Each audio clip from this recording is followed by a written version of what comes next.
এয়া আকাশবাণী তেজপুৰ আৰম্ভ কৰিবলৈ ওলাইছো কথা পাতো আহক অনুষ্ঠানটি। শ্ৰোতাসকল, কথা পাতো আহক অনুষ্ঠানত আজি আমি এনে এগৰাকী ব্যক্তিৰ সৈতে কথা পাতিবলৈ ওলাইছো বা তেখেতৰ অভিজ্ঞতা শ্ৰোতাসকলৰ আগত দাঙি ধৰিবলৈ ওলাইছো, যিগৰাকী ব্যক্তি জড়িত হৈ আছে অসমীয়া কৃষ্টি সংস্কৃতিৰ লগত। বিশেষকে তেখেত জড়িত হৈ আছে মহাপুৰুষ শ্ৰীমন্ত শংকৰদেৱৰ অমৰ সৃষ্টিৰাজি ভাওনাৰ সৈতে। তেখেতে বৰ্তমানো এই কৃষ্টিক আগুৱাই লৈ যোৱাৰ লগতে নৱপ্ৰজন্মকো এই ক্ষেত্ৰত আগবঢ়াই নিয়াত অৰিহণা যোগাইছে।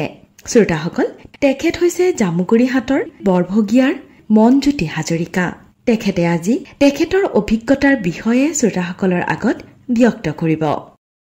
প্ৰথমে ডাঙৰীয়া আপোনাক স্বাগতম জনাইছো আমাৰ আজিৰ এই অনুষ্ঠানৰ মাজলৈ। ধন্যবাদ।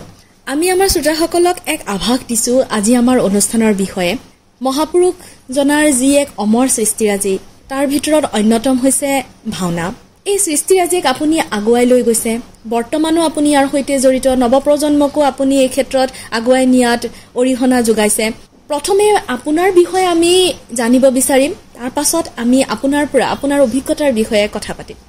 নিশ্চয়। মোৰ জামুগুৰিহাটৰ বৰভগীয়া গাঁৱত ঘৰ। মোৰ পিতৃ প্ৰয়াত গোলাপ হাজৰিকা। জামুগুৰিৰ নিচিনা এখন সাংস্কৃতিক উৰ্বৰ ভূমিত জন্মগ্ৰহণ কৰি আজি সঁচাই ধন্য হৈছো। আৰু সৰুৰে পৰা এই বাৰেচহৰীয়া ভাওনাৰ ঐতিহ্যমণ্ডিত বাৰেচহৰীয়া ভাওনাৰ যি স্থলী, সেই থলীত এই অঞ্চলটোত নাটক ভাওনা এইবিলাকৰ মাজতেই সৰুৰে পৰা দেখি শুনি আজিলৈকে ইয়াৰ চৰ্চা অব্যাহত ৰাখিছো। আৰু এনেধৰণে যিমান দিনলৈকে পাৰোঁ এই সংস্কৃতিটোৰ লগত কাম কৰি যাম বুলি আশাৰে কাম কৰি আছো। আপুনি কৈছে যে সৰুৰে পৰা এটা পৰিৱেশ আচলতে আপুনি পাইছে, আপোনাৰ গাঁওখনৰ পৰা পাইছে, আপুনি আপোনাৰ ঘৰখনৰ পৰা পাইছে। সৰুতে কেনেধৰণে আপুনি আকৰ্ষিত হৈছিল বা আপোনাৰ দেউতাই কেনেধৰণে শিক্ষা আপোনাক এই ক্ষেত্ৰত দিছিল, অকণমান ক'ব নেকি? আচলতে আমি এই অঞ্চলত জামুগুৰিহাটত আপুনি জ্ঞাত, ইয়াৰ প্ৰত্যেকখন গাঁৱতেই আমাৰ শংকৰী কৃষ্টিৰ লগত গাঁওবিলাক জড়িত হৈ আছে। আৰু প্ৰত্যেকখন গাঁৱতে কিছুমান গাঁৱত সমাজ ব্যৱস্থাত কিছুমান মানুহৰ পদবী থাকে, যেনে ধৰক গায়নৰ পৰিয়াল, বায়নৰ পৰিয়াল, গাঁওবুঢ়াৰ পৰিয়াল। সেই ঠিক তেনেধৰণে ময়ো এই বৰভগীয়া গাঁওখনৰ গায়নৰ পৰিয়ালৰ বংশধৰ। মোৰ আজু ককাহঁত এই গাঁৱৰ যি গায়নৰ কৰ্ম কৰি গৈছিলে, মোৰ দেউতাইও কৰিছিলে। আৰু দেউতাই এই অঞ্চলৰ এগৰাকী সুদক্ষ ভাৱৰীয়া আছিলে। গতিকে গাঁওখনৰ ভাওনা সংস্কৃতিৰ নাট এখন গাঁৱত মেলাৰ পৰা বুলি গোটেই কৰ্মৰ ক্ষেত্ৰত দেউতা আগবাঢ়ি থাকে। আৰু সৰুৰে পৰা দেউতাৰ লগত সেই নামঘৰলৈ যোৱাৰ যিটো আঙুলিত ধৰি যোৱাৰ যিটো আমাৰ প্ৰৱণতা ল'ৰা ছোৱালী থাকে, তেতিয়াৰ পৰাই মই দেউতাৰ লগত তালৈ গৈছো। আৰু সেই ফালৰ পৰাই আকৃষ্ট হৈ পেলাই ইয়াত কেনেকৈ সোমাই পৰিলো নিজে ক'ব নোৱাৰো। আৰু ক্ৰমান্বয়ে যেতিয়া গভীৰভাৱে ইয়াত সোমাই পৰি ইয়াৰ ৰসবিলাক যেতিয়া আমি মানে নিজে অনুভৱ কৰিব পৰা হলো, ইয়াত সেই ধৰণে জড়িত হলো। আৰু সেই ধৰণৰে আজি জড়িত হৈ মই এই অঞ্চলত কাম কৰি আছো। আৰু মোৰ পৰিয়ালতো সেই ধৰণে মোৰ বৰমা আছিলে তেনেকুৱা, তেখেত ফুল হাজৰিকাৰ প্ৰয়াত। বৰমাই মোক খুব উদগনি দিছিলে। আৰু বৰমা নিজে সেই সময়তে বিকুতৰ বৰুৱাৰ বিয়া চিৰিয়ে মানে যিখন ধাৰাবাহিক আছিলে, সেই ধাৰাবাহিকত বৰমাই জেঠাই বুলি এটা খুব আকৰ্ষণীয় চৰিত্ৰত অভিনয় কৰিছিলে। আৰু তেওঁ তাৰ পিছতো অতুল বৰদলৈৰ লগত চিনেমা কৰিছিলে। মুঠতে এটা সাংস্কৃতিক পৰিৱেশৰ মাজত আমি ডাঙৰ হলো। আৰু সেই ধৰণে এই মানে পৰিয়ালৰ মাজৰ পৰাই সকলোৱে আগবঢ়াই দিয়াৰ কাৰণে আজি নিশ্চয় চাগে এইকণ যিকণ কৰিব পাৰিছো অকণমান সাৰ্থক হৈছো বুলি ভাবিছো। সুন্দৰ আপুনি ব্যক্ত কৰিছে, কিদৰে আপুনি আচলতে সৰুৰে পৰা এই পৰিৱেশত ডাঙৰ হৈ এই পৰিৱেশটোত আপুনি আগবাঢ়ি যাবলৈ সক্ষম হৈছিল। বাৰেচহৰীয়া ভাওনাৰ কথা নিশ্চয়কৈ আমি আমাৰ অসমীয়া সমাজক ক'বই নালাগে, বা অসমৰ সকলোৱে বাৰেচহৰীয়া ভাওনাৰ বিষয়ে জানে। 200 বছৰতকৈ অধিক বাৰেচহৰীয়াৰ ভাওনাৰ যি ঐতিহ্য সেয়া বৰ্তমানো অক্ষুণ্ণ আছে। জামুগুৰিহাটৰ বাৰেচহৰীয়া ভাওনাৰ যেতিয়াই অনুষ্ঠিত হয়, 5 বছৰৰ মূৰত যেতিয়াই অনুষ্ঠিত হয়, হিলদল ভাঙি সকলো আহি এই ভাওনাত তেওঁলোকে অংশগ্ৰহণ কৰে বহুকেইখন গাঁৱে। আৰু বহু লোক আহি ইয়াৰ যি এক ভক্তি ৰসত তেওঁলোকে বিলীন হৈ যায়। বাৰেচহৰীয়া ভাওনাৰ বিষয়ে আপুনি অকণমান ক'ব নেকি, যিহেতু আপুনিও ইয়াৰ সৈতে জড়িত হৈ আছে? হয়, যে বাৰেচহৰীয়া ভাওনা জামুগুৰিয়া ৰাইজৰ প্ৰাণৰ অনুষ্ঠান। আৰু এই অনুষ্ঠানটো 1797 চনমানতে মোৰ অকণমান তাৰিখটো ইফাল সিফাল হ'ব পাৰে প্ৰথম জামুগুৰি সেই সময়ৰ গুণী জ্ঞানী ব্যক্তিসকলে গোটেই অঞ্চলটোক একত্ৰিত কৰিবৰ কাৰণে জামুগুৰি হাটৰ পাচিগাঁৱৰ ৰঘু দলনিত এই ভাওনাখন প্ৰথম হৈছিল বুলি আমি জানো আৰু তাৰ পিছতেই আমাৰ এই গাঁৱতে বৰভগীয়া গাঁৱৰ ইয়াৰ এখন ঐতিহ্যমণ্ডিত পথাৰ আছে ফাকুৱা পথাৰ সেই ফাকুৱা পথাৰত দৌল উৎসৱত আগৰ গোসাঁই আহে গতিকে সেই ফাকুৱা পথাৰত হৈছিলে তাৰ পৰা ইয়াৰ পৰা গৈ আপোনাৰ এতিয়া য'ত পাঞ্চজন্য ক্ষেত্ৰ বুলি ক'লে জামুগুৰিত মানে বা অসমতে বিখ্যাত সেই তাত হৈছিলে এনেধৰণৰে বিভিন্ন জেগাত হৈ শেহত আহি পকামুৰা পথাৰত হৈছিলে আৰু তাতে শোণিতপুৰৰ গজেন বৰুৱাৰ ঘৰৰ সন্মুখতে পথাৰখন আৰু তেখেতৰ তত্বাৱধানত এই 12 ভাওনাই আজি অসমত এটা ৰূপ পালে আজিৰ যিটো ৰূপ তাৰ যি মঞ্চৰ নিৰ্মাণৰ পৰা আদি কৰি গোটেইখিনি তেওঁৰেই সৃষ্টি আছিলে আৰু পৰ্যায়ক্ৰমে প্ৰজন্মৰ পৰা প্ৰজন্মলৈ গৈ আছে আমি সৰুতে ভাওনা 12 ভাওনা চাবলৈ গৈছিলোঁ তাৰপিছত নিজে তাত অভিনয় কৰিছিলোঁ সূত্ৰ নাচিছিলোঁ মানে ভাওনা কৰিলোঁ কৰি এতিয়া বৰ্তমান 12 ভাওনাৰ আমি এতিয়া যেতিয়া যুৱক হ'লোঁ এতিয়া আমিয়েই 12 ৰাইজৰ লগত তাৰ নেতৃত্বটো আমি আহিছোঁ বিগত 2টা 12 ভাওনাত মই ভাওনা উপ সমিতিৰ সম্পাদকৰ দৰে দায়িত্বও লৈ পেলাই অনুষ্ঠান ভাগত সেৱা কৰাৰ সুবিধা লাভ কৰিছোঁ গতিকে প্ৰজন্মৰ পৰা প্ৰজন্মলৈ 12 ভাওনা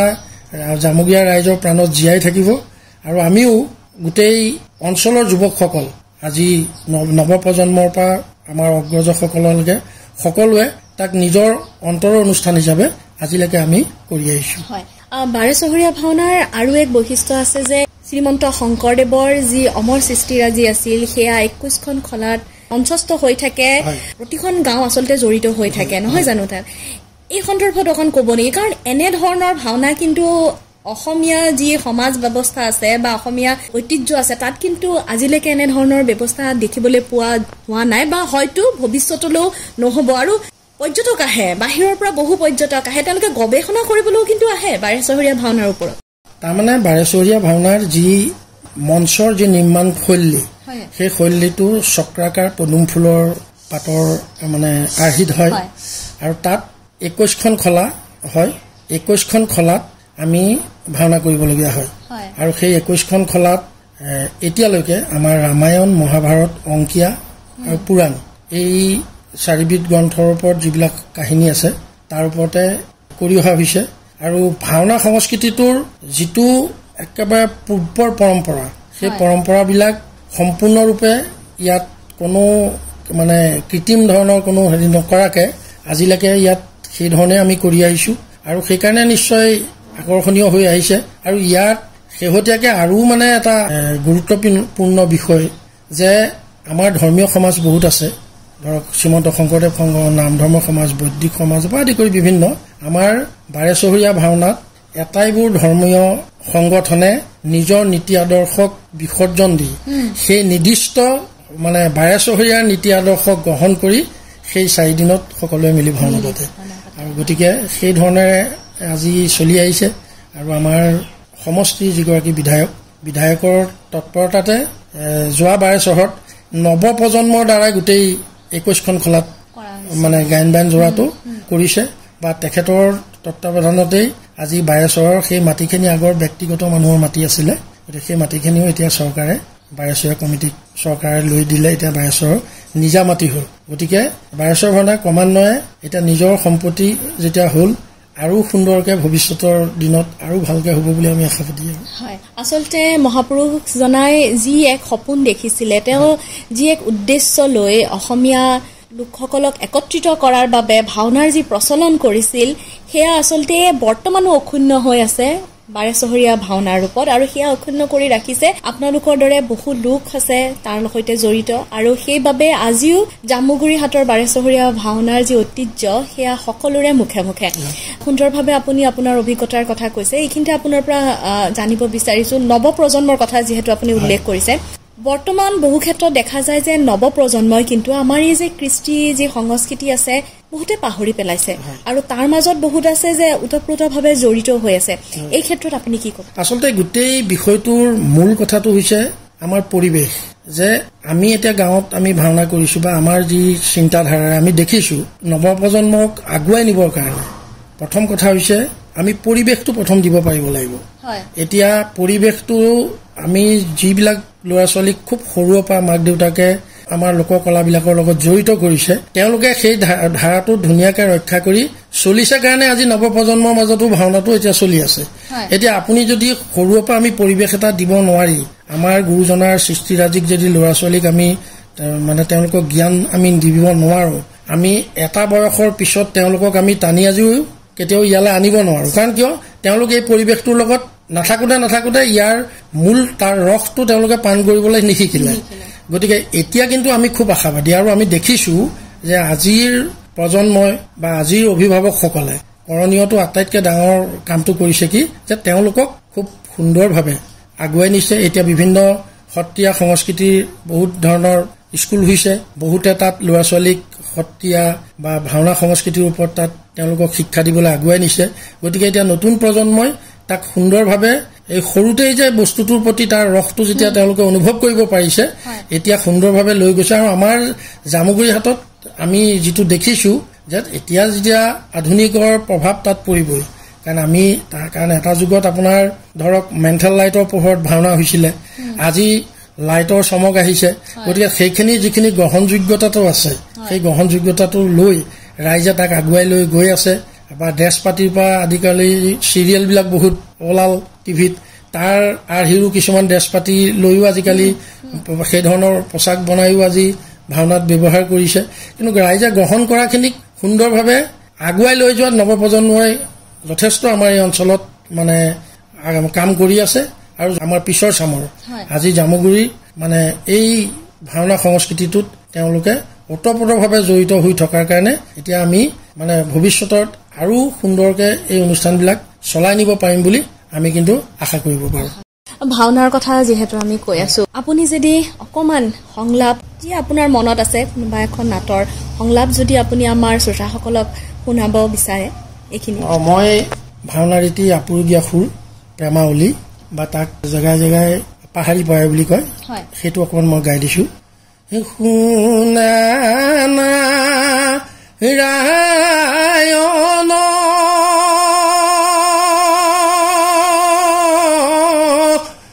বিপদ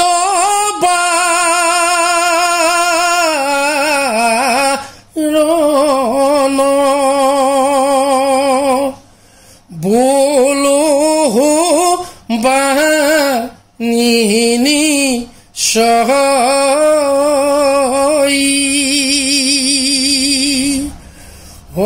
আজি মোৰ মন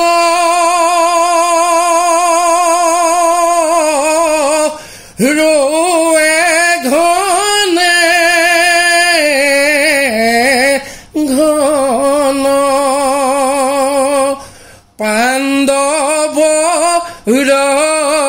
পৰা জয় হে যদু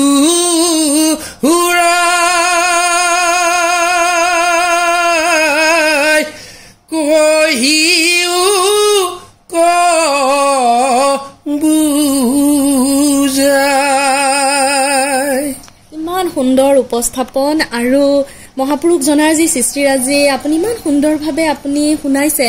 নিশ্চয় ভক্তি ৰসেৰে সকলোৰে মন আপ্লুত হৈ পৰিছে সুন্দৰ আপুনি বহু পুৰস্কাৰো লাভ কৰিছে নহয় জানো বা আপুনি কৰা নাটেও পুৰস্কাৰ লাভ কৰিছে এই সন্দৰ্ভত অকমান ক'ব নেকি মই আমাৰ বাৰেচহৰীয়া ভাওনাত মই চনটো ঠিক পাহৰিছো যে তেতিয়া 21খন খলাৰ মাজত আমাৰ প্ৰতিযোগিতা এটা পাতিছিলে আৰু তেতিয়া মোৰ গাঁৱৰ আমাৰ যিখন খলা আছিলে 4 নম্বৰ খলা আছিলে তেতিয়া আমি সীতাহৰণ বালিবত ভাওনা ভাগ কৰিছিলো আৰু মোৰ পৰিচালনাতে সেই ভাওনা ভাগ তাত মানে শ্ৰেষ্ঠ দলৰ সন্মান অৰ্জন কৰিছিলে আৰু ইয়াৰ পিছতো মই ভাওনাৰ বিশেষভাৱে আমাৰ জামুগুৰি যিখন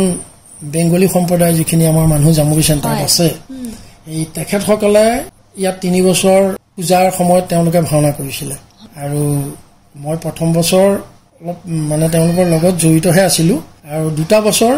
মই তেওঁলোকক দুভাগ নাট কৰ্ণ পৰ্ব আৰু আপোনাৰ কিৰাত পৰ্ব দুভাগ নাট সম্পূৰ্ণ বেংগলী আৰু দুই এটা আমাৰ নেপালী সম্প্ৰদায়ৰ ল'ৰাও আছিলে চেণ্টাৰৰ দোকানী বা ব্যৱসায়ী তেনেকুৱা আৰু তেওঁলোকক লৈয়েই জামুগুৰিৰ মাজমজিয়াত আমাৰ যিটো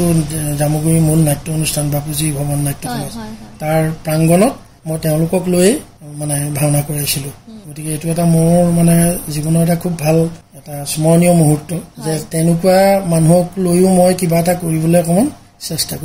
কৰিছে এটা খুব সুন্দৰ পদক্ষেপ আচলতে কলা সংস্কৃতিক লৈ আচলতে ইজনে সিজনৰ প্ৰতি যি ভাতৃত্ববোধ সেয়া কিন্তু আমি জীয়াই ৰাখিব পাৰো আৰু সেয়া এটা মহান কাম বুলিও ক'ব লাগিব কাৰণ সকলোৰে কৃষ্টি সংস্কৃতিক সন্মান জনোৱাটো তাতকৈ ডাঙৰ একো হ'ব নোৱাৰে আপোনাৰ পৰা যেহেতু বহু কথা শুনিছো আপুনি এটা সুন্দৰভাৱে আপুনি গুৰুজনাৰ সৃষ্টিৰাজি গাই শুনাইছে আমাক অকমান সংলাপো অকমান ক'ব নেকি আপুনি যি ভাবে আপোনাৰ পছন্দ এটি সংলাপ মাতিবলৈ চেষ্টা কৰিছো গান্ধিব তিৰস্কাৰ কৰে জুহিজন প্ৰতিজ্ঞা আছিল মোৰ কৰিব নিধন ক্ষত্ৰিয়ৰ প্ৰতিজ্ঞা যদি নষ্ট হয় সপ্তম পুৰুষ এটাৰ নৰকে পৰয় এই যে কাপুৰুষ গৰ্বিত ভূপালে ভীমক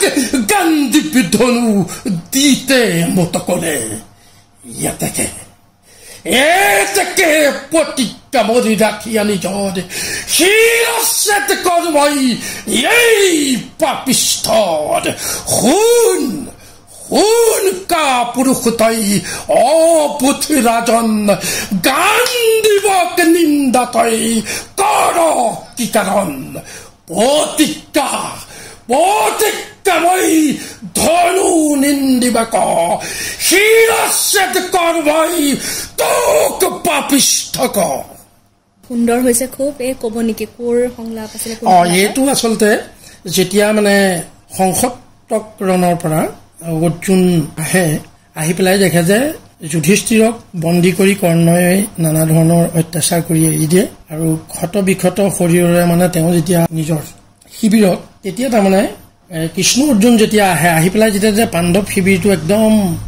মানে নিমাউমাউ হৈ আছে তেতিয়া গৈ পেলাই যেতিয়া কথাখিনি গম পাই গৈ পেলাই যুধিষ্ঠিৰক মাতিবলৈ যায় মাতেকে গৈ পেলাই যে কি হৈছে কি নাই তেতিয়া মানে যুধিষ্ঠিৰে মানে সোধে যে কৰ্ণক মাৰিলা নে নাই বোলে মই কৰ্ণৰ লগত যুদ্ধ কৰাই নাই এতিয়ালৈকে মই তোমাৰ এনেকুৱা হৈছে বুলি গম পাই পেলাই মই তোমাৰ ওচৰত আহিছো তেতিয়া মানে যুধিষ্ঠিৰে মানে তিৰস্কাৰ কৰে খুব আৰু অৰ্জুনৰ মানে মূল গান্ধীবখনেই তেওঁৰ একেবাৰে প্ৰাণৰ বস্তু যেতিয়া গান্ধীবক যেতিয়া তিৰস্কাৰ কৰি পেলাই কৰে তেতিয়া তাৰমানে তেওঁ অতিষ্ঠ হৈ পেলাই মানে ককায়েকক এই ধৰণে গালি পাৰে সেই মুহূৰ্তত এই সংলাপটি ব্যৱহাৰ কৰিছে আমি ভাওনাৰ কথা পাতিছো আপোনাৰ কথা পাতিছো আপুনি কেৱল ভাওনাৰ সৈতে জড়িত হৈ আছে তেনে নহয় আপুনি অভিনয় ক্ষেত্ৰতো জড়িত হৈ আছে চিনেমাটো অকমানকে কাম কৰিছে মই যিমান দূৰ জানো চিনেমাটো আপুনি চৰিত্ৰত নিজৰ ৰূপায়ণ কৰিছে অভিনয় তেনেধৰণৰ ক'ত কৰিছে বা এই ক্ষেত্ৰত আপোনাৰ অভিজ্ঞতাৰ সন্দৰ্ভতো ক'ব নেকি কাৰণ দুইটা অভিজ্ঞতাই বেলেগ বেলেগ নহয় জানো মই আচলতে ভাওনাৰ লগতে মই সদৌ অসম একাংক যি নাট প্ৰতিযোগিতাবিলাক হৈছিলে সেই সময়ত আমি গোটেই জামুগুৰি হাটৰ পৰা এটা নাট্যগোষ্ঠীৰ জন্ম দি আমি অসমৰ বিভিন্ন মঞ্চত অভিনয় কৰিছিলোঁ আৰু তাত বহুত জেগাত আমি পুৰস্কাৰো পাইছিলোঁ ব্যক্তিগতভাৱেও মই পাইছিলোঁ আৰু মানে আমি দলীয়ভাৱেও পাইছিলোঁ তাৰপিছত মই পৰিচালক হৈও আকৌ বেলেগক তেনেধৰণৰে শিকাই তেওঁলোককো পুৰস্কৃত কৰাইছিলোঁ এই ধৰণৰ নাটকৰ মাজেদি গৈ মই আপোনাৰ দূৰদৰ্শনত যিখন শোণিতপুৰৰ পৰা ওলোৱা প্ৰথম দূৰদৰ্শনৰ চিৰিয়েল বেতাল বুলি এখন তেজপুৰৰ পৰা স্বৰ্গীয় উপেন বৰুৱা ছাৰৰ পৰিচালনাত সেইখনত মই জড়িত হ'বলৈ প্ৰথম চিনেমা লাইনত জড়িত হ'বলৈ সুবিধা পাইছিলোঁ আৰু সেইখনৰ প্ৰযোজক আছিলে তেওঁ প্ৰয়াত দিলীপ কুমাৰ মিশ্ৰ তেজপুৰৰ আৰু স্বৰাজ কটকী সেই তাত মই সহকাৰী পৰিচালক হিচাপে উপেন বৰুৱা ছাৰৰ লগত কাম কৰিছিলোঁ আৰু তাৰ পৰা আহি মই বহুত বছৰ বজেন বৰা আমাৰ অসমীয়া চিনেমাৰ নায়ক আছিলে এটা সময়ত তেখেতৰ লগতো বহুত দিন মই কাম কৰিলোঁ ৰাজেশ বিহাৰৰ লগত কাম কৰিলোঁ সেই সময়ত খুব চিডিৰ এটা হেৰি আছিলে আৰু তাত মই তেতিয়া জানমণি আপোনাৰ এই জোনতৰালি মেজাং কৰি এনেকৈ ভালেকেইখন ভিচিডিটো অভিনয় কৰি আৰু শেহতীয়াকৈ মই শংকৰদেৱ চিনেমাখনৰ লগতো জড়িত হৈছিলোঁ তাত অৱশ্যে মই অভিনয় কৰা নাছিলোঁ তাত মানে এই কষ্টিউম আৰু মেকআপত মই সহকাৰী হিচাপে কাম কৰিছিলোঁ আৰু শেষত দাদা তুমি দুষ্টবৰ সেইখন চিনেমাত মই অভিনয় কৰিছিলোঁ চিনেমা হিচাপে পূৰ্ণদৈৰ্ঘ্যৰ আৰু শেহতীয়াকৈ অকণমান সৰু চৰিত্ৰ এটাত আমাৰ বৰ্তমান শ্বুটিং চলি আছে তেজপুৰৰ পৰা নিৰ্মাণ হৈছে খাকী বুলি আমাৰ অতনু ভূঞা ডাঙৰীয়াৰ চিনেমা, সেইখনত মই অকণমান সৰু অভিনয় এটা কৰিছোঁ। গতিকে অভিনয় ভাল পাওঁ, এইবিলাকতে লাগি আছো আৰু বৰ্তমান। আপুনি কৈছে অভিনয় ক্ষেত্ৰতো আপুনি জড়িত, আপুনি ভাওনাটো জড়িত হৈ আছে, অসমীয়া কৃষ্টি সংস্কৃতিক আগুৱাই নিয়াটো আপুনি আগভাগ লৈ আছে। বৰ্তমান আপুনি কি দেখে? বৰ্তমান সমাজ বহু পৰিৱৰ্তন হৈছে নহয় জানো? আধুনিক সমাজ, ডিজিটেল ৱৰ্ল্ড বুলি আমি এতিয়া কৈছো সকলোৱে। এনে সময়ত গুৰুজনাৰ কৃষ্টিৰাজিক বা এই যে আপোনালোক সকলো জড়িত হৈ আছে অভিনয় ক্ষেত্ৰত, ভাওনাৰ লগত, এয়া কেনেধৰণে আগবাঢ়ি যাব পাৰে? আচলতে ইয়াত বৰ্তমান যিটো আধুনিকতাৰ যিটো প্ৰভাৱ সেইটো পৰিছে আৰু সি বহু ক্ষেত্ৰত আমাক ক্ষতিও কৰিছে। কিন্তু তাৰ মাজতেই মানে যেনে ধৰণৰ মানে আধুনিকতাৰ প্ৰভাৱ বা আমাৰ সামাজিক মাধ্যমৰ জৰিয়তে হওক বা বিভিন্ন প্ৰকাৰৰ জৰিয়তে আমাক তাৰ বেয়াটোৰ প্ৰভাৱটো আমাৰ সমাজত পৰিছে, ঠিক তাৰ মাজতে তাতে ভাল বস্তুবিলাকো আছে নহয়। তাৰ মাজেদিও আজি মানে সেইখিনিক লৈও বহুতে চিন্তা চৰ্চাবিলাক এতিয়া আৰম্ভ কৰিছে। এতিয়া ধৰক ইউটিউবত আজিকালি খুব সুন্দৰ সুন্দৰ ভাওনাবিলাক আহে। গতিকে আমি দেখিছোঁ বা ক'ৰবাত ভাওনা এখন কৰিলে আজিকালি সকলোৱে সামাজিক মাধ্যমৰ মোবাইলৰ জৰিয়তে প্ৰচাৰ কৰে। গতিকে বহু ক্ষেত্ৰত এনেকুৱা হৈছে তাৰ ভাল প্ৰভাৱবিলাকো পৰিছে, খুব বেছিকৈ পৰিছে বুলি এইকাৰণেই ক'ম যে আজি তাৰ গীত মাতৰ, তাৰ নৃত্যশৈলীৰ আদান প্ৰদানটো হৈছে। এতিয়া আমাৰ যোৰহাটৰ ফালৰ কিছুমান বস্তু আমাৰ ইফালে ভাল লাগিছে, মানুহে গ্ৰহণ কৰিছে, ইয়াৰ বস্তুবিলাকো মানে সেইফালে গৈছে। গতিকে মানে ভালটো হৈ আছে আৰু ভালভাৱে যিখিনি মানুহে এই বস্তুবিলাকক গ্ৰহণ কৰি যাব সদায় ভালেই হৈ থাকিব। আৰু ভাল মানুহ সমাজত আছে কাৰণে যেনেকৈ সমাজখন ভাল বেয়াৰ পাৰ্থক্যটো আমি দেখিছোঁ, ঠিক তেনেধৰণে মানে এই থলুৱা সংস্কৃতিৰ প্ৰতি আগ্ৰহী মানুহ আছে কাৰণেই আজি যিমানেই বেয়া, যিমানেই যি ধৰণৰ বস্তু নাহক কিয় তাৰ মাজেদি কিন্তু আমাৰ গুৰুজনাৰ সৃষ্টিৰাজি আগবাঢ়ি গৈ আছে। আধুনিক যুগ বুলি আমি যিহেতু কৈছো, আধুনিক যুগত আমি যিহেতু আছো, এই আধুনিক যুগতো কিছু এনে বস্তু যিহেতু আছে বা এনে টেকনলজি আছে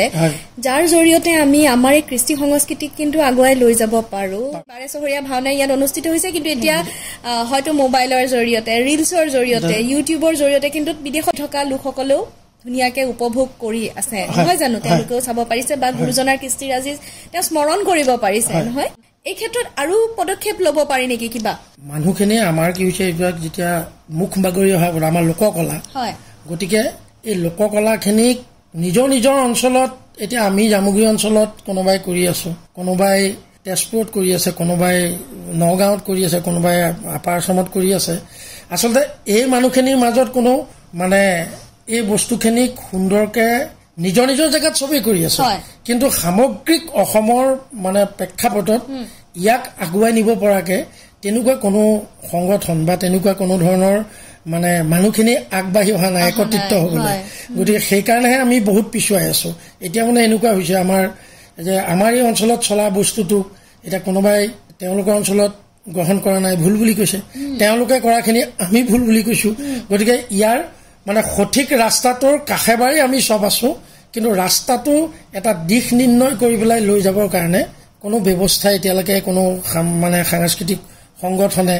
বা কোনো ধৰ্মীয় যিবিলাক সংগঠন, এইবিলাক বস্তুটো সেই সংগঠনৰ জৰিয়তে জীয়াই থাকে। তেওঁলোকে মানে নিজৰ সংগঠনটোৰ জৰিয়তে নিছে, কিন্তু সামগ্ৰিকভাৱে যে আমাৰ এইখিনি বস্তুৱে এনেধৰণে হ'লে ভাল হয়, তেনেকুৱা ধৰণৰ কোনো এটা মুক্ত বা এটা মুকলি আলোচনাৰ মানে মই পোষকতা কৰোঁ, যাৰ জৰিয়তে আমি এইখিনি শুদ্ধ ৰূপত গোটেই অসমত প্ৰচাৰ কৰিবৰ কাৰণে যাতে আমাৰ সুবিধা হয়। খুব সুন্দৰ এটা কথা আচলতে আপুনি কৈছে, আৰু নিশ্চয়কৈ ইয়াৰ জৰিয়তে একত্ৰিত হৈ সকলোৱে যেতিয়া আগবাঢ়িব নিশ্চয়কৈ আধুনিকতাৰ পৰশ পৰিব, কিন্তু তাৰ মাজতে আমি আমাৰ কৃষ্টি সংস্কৃতিক জীয়াই ৰাখিব লাগিব, নৱপ্ৰজন্মৰ কাৰণে সেয়া আমি আগবঢ়াই লৈ যাব লাগিব। শেষত আপোনাৰ পৰা আমি সুধিব বিচাৰিছো, আপুনি কি ক'ব বিচাৰিব শেষত আমাৰ শ্ৰোতাসকলক, নৱপ্ৰজন্মক বা যিসকল লোক এই সংস্কৃতিৰ সৈতে জড়িত হৈ আছে, এই কৃষ্টিৰ সৈতে জড়িত হৈ আছে? মই এটাই বিচাৰিম যে আমাৰ গুৰুজনাৰ কৃষ্টিৰাজিখিনি সৃষ্টি কৰিছে, সেই সৃষ্টিৰ নিচিনা উন্নত মানে চিন্তাৰে সৃষ্টি কৰা বস্তু আমি আমাৰ জীৱনত দেখাই নাই। আজি তাকে আমি আগুৱাই নিবৰ কাৰণে আমি কিছুমান এনেকুৱা কাম কৰিব লাগিব। ধৰক আজি আমাৰ মাটি অখৰা যিটো সত্ৰীয়া সংস্কৃতি, অভিভাৱকসকল আগবাঢ়ি আহিব লাগিব। আমাৰ গুৰুজনাৰ এই বস্তুবিলাকক কেনেধৰণেৰে আমি আগুৱাই নিব পাৰিম, তাৰমানে সেইটো কাৰণে তেওঁলোকেও ল'ৰা ছোৱালীক সৰুৰ পৰা পৰিৱেশটো দিব লাগিব। এতিয়া আমাৰ মাটি আখৰাটো যদি আমি কৰিব পাৰোঁ, তাক যদি আমাৰ ল'ৰা ছোৱালীক সৰুতে আমি দিওঁ, আমি ৰামদেৱৰ গুৰিলৈ যাব নালাগে, হয়নে? গতিকে আমাৰ গুৰুজনাই চব দি থৈ গৈছে। আৰু ভাওনা এনেকুৱা এটা সংস্কৃতি য'ত আপোনাৰ এজন অভিনেতাই বাকী কোনো অভিনয়ত সেইটো বস্তু নাই যে পৃথিৱীত আটাইতকৈ স্বাধীন অভিনয়টোৱে আছে ভাওনাতে। কাৰণ আপুনি নাটক কৰক, তাত নিৰ্দিষ্ট সীমা থাকিব। আপুনি চিনেমা কৰক, তাৰ ফ্ৰেমটোৰ এটা নিৰ্দিষ্ট সীমা থাকিব। তাৰ ভিতৰত আপুনি আবদ্ধ হৈ পেলাই আপোনাৰ অভিনয়টো কৰিব লাগিব। কিন্তু ভাওনাটো আমি মুক্ত বিহংগ, আমি সুন্দৰভাৱে আমি যেনেকৈ মন যায় আমাৰ অভিনয়টো আমি উলিয়াই নিব পাৰোঁ। আৰু বাকীবিলাকতকৈ ই এটাই কাৰণেই খুব ভাল বুলি মই অনুভৱ কৰোঁ যে ভাওনাত আপুনি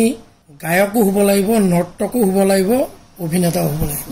কাৰণ ভাওনাত এটাইকেইটা বস্তু গুৰুজনাই, কাৰণ প্ৰৱেশটোত আমাক নৃত্যটো শিকাই থৈ গৈছে, গীত মাতটো আমাক শিকাই থৈ গৈছে,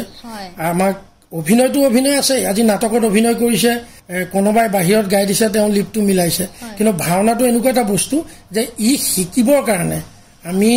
ইয়াক হৃদয়ংগম কৰি পেলাই লৈ যাব পৰাকৈ আমাক এটাইকেইটা বস্তু আমাক দিছে। গতিকে মই নতুন প্ৰজন্মক এটাই ক'ম যে চিনাকিটো আমি যিমানেই পৃথিৱী ক'বলৈ যাওঁ, আমি প্ৰথম চিনাকি দিব লাগিব আমি অসমীয়া হিচাপে চিনাকি দিবলগীয়া হ'লে গুৰুজনাক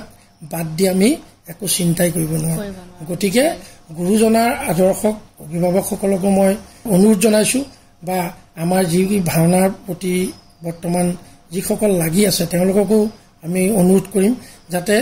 আমাক অতিৰঞ্জিত নকৰাকৈ আমাৰ পূৰ্বৰ যিবিলাক বস্তু তাক সুন্দৰভাৱে সংৰক্ষণ কৰি সুন্দৰভাৱে এই বস্তুটোক আগবঢ়াই লৈ যাওক। আমি